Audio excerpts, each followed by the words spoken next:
Everyone, welcome to my new vlog. और अभी मैं सफाई कर रही हूँ क्योंकि मेरे घर में सावन से पहले सफाई किया जाता है।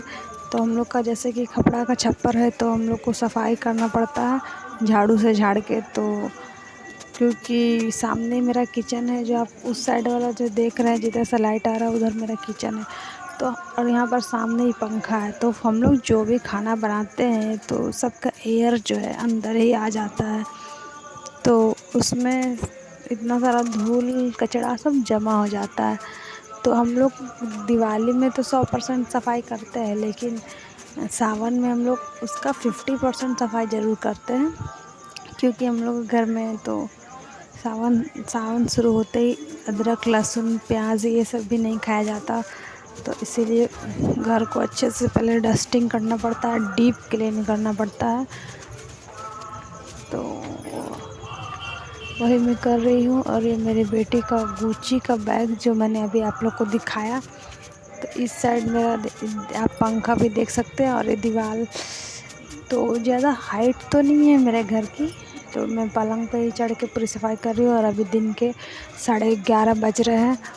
तो मेरी मदर इन लॉ ने कहा था कि झाड़ू से सबको साफ़ करना है, तो मैं वही नया झाड़ू था तो मैं उसी से लग रही हूँ का सफाई करने के लिए। और ये जो फ्रेम है वो मेरे शादी में गिफ्ट में मिला था, तो इसे भी हम लोगों ने कुछ मैं इसे दीवार में लगा के रखती हूँ।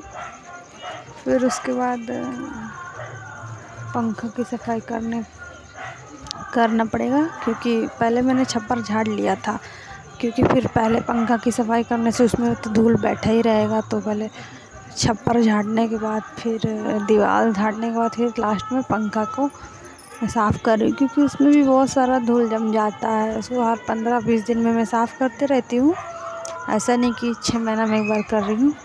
तो क्योंकि पंखा में धूल जम जाने से उसका स्पीड कम हो जाता है, तो मैं झाड़ू से झाड़ देती हूँ तो सही हो जाता है स्पीड, मतलब ठीक चलता है पंखा।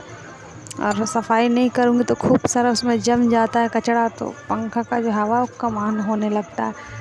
तो मैंने अपने सर पे भी ये कपड़ा मैं रखी हुई, क्योंकि सारा धूल तो मेरा सर पे ही बैठ जाएगा, इसलिए मैं अपने सर को से कवर करके रखी हूँ। तो आप मुझे पूरी तरह से इग्नोर कर सकते हैं। और ये देखिए कितना सारा धूल गिरा है चादर पे। ये चादर मुझे धोना था, तो इसीलिए मैंने इसको ऐसे ही हटाया नहीं था, क्योंकि फिर झाड़ के सब क्लीन करना होगा तो मैं सबको भी साफ़ कर दूँगी।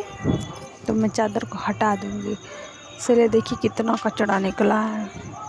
और फिर उसके बाद फिर यहाँ पर की भी पारी आएगी सफाई करने की।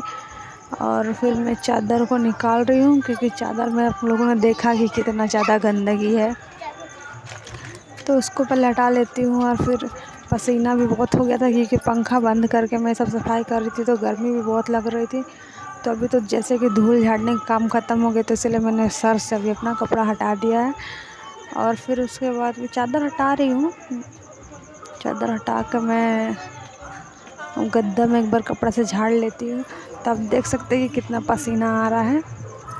तो फिर चलते हैं अभी शोकेस की तरफ। तो इधर जो कोना में मेरा सब कपड़ा रहता है, तो सबको मैं पलंग पे पहले रख रही हूँ। फिर उसके बाद शोकेस की सफाई करना, टीवी पीछे भी थोड़ा धूल झाड़ना बाकी था, तो उसको भी क्लीन कर ले रही हूँ मैं। और सावन में हम लोग घर में इस तरीके का डस्टिंग होता है। आप लोगों के घर में भी होता है तो मुझे कमेंट करके बताएं। और फिर हम लोग का जो बर्तन वगैरह रहता है, जो जो यूज नहीं भी होता, वो सब भी हम लोग सब क्लीन करते हैं, धोते हैं।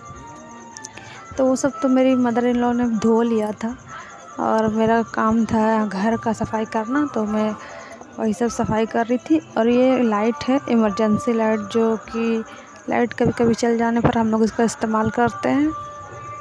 और ये इसका चार्जर भी होता है, क्योंकि ये चार्जेबल लाइट है और सोलर से भी चार्ज होता है। तो ये अच्छी क्वालिटी का है, और मेरे घर में लगभग 2 साल से है, और ये अच्छा चल रहा है, ख़राब नहीं हुआ। तो अब तो हो गया उसका बाद। और मैं अभी इसकी सफाई कर, ये सब तो रोज़ साफ़ करना पड़ता है, लेकिन अभी जो इतना ज़्यादा जो छप्पर को कचरा गिरा है, उसके लिए मुझे अभी जो कुछ ज़्यादा ही अच्छा से सफाई करना पड़ेगा। और अब देख सकते हैं कि शोकेस का कांच टूटा हुआ है। ये कांच का कहानी बहुत लंबा है, फिर कभी बताऊंगी। तो बस अब ऊपर की सफाई करने के बाद इसकी जो रैक बना हुआ है उसमें भी सफाई करना है। तो ये सब जो है सारा चीज़ मैं एक एक करके सबको हटा के अच्छे से सबको डस्टिंग करके वापस वहीं पर ही फिर लगा दूँगी। और इस तरीक़े से जो मेरा डीप क्लीनिंग है वो ख़त्म हो जाएगा।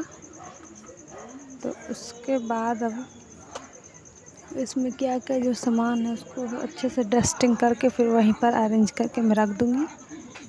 और फिर यहाँ तक अगर आप देख रहे हैं, अगर मेरा वीडियो थोड़ा सा भी आपको अच्छा लगा तो लाइक कर दीजिए वीडियो को और चैनल को सब्सक्राइब कर दीजिए। मैं आगे भी वीडियो इसी तरीके से आपको शेयर करती रहूँगी। और ये देखिए, ये गमला है, मतलब फूल रखने का है, लेकिन उसमें गणेश जी बने हुए हैं, जो कि बहुत पुराना हम लोग रखते नहीं है। लेकिन अब मेरी मदर इन लॉ का फेवरेट है ये सब सारा चीज़ें, तो मुझे सबको रखना पड़ता है अच्छे से, क्योंकि उसमें बाकी चीज़ भी रख सकते हैं हम लोग। कुछ कुछ चीज़ें, छोटी मोटी चीज़ें रखते हैं। वैसे तो वास है फूल रखने का, पर फूल अब कहाँ रखेंगे, यहाँ पे बच्चे छोटे हैं और वो वास ना मिट्टी का है तो टूट फूट जाएगा। और हम लोगों ने दिवाली वाला हाथी भी बहुत संभाल के रखा हुआ है अभी तक।